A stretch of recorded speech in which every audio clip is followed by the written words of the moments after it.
Let us pray. Lord, increase and consecrate the love which James and Clarissa have for one another. The wedding ring they once exchanged are the sign of their fidelity. May they continue to prosper in the grace of the sacrament. We ask this through Christ our Lord. Amen. Let us pray.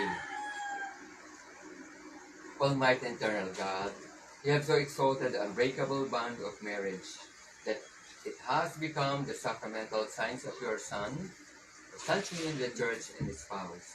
Look with favor on James and Clarissa, whom you have united in marriage, as they ask for your help and the protection of the Virgin Mary.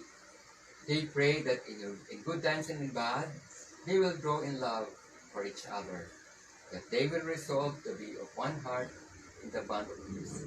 Lord, in their struggle, let them rejoice that you are near to help them.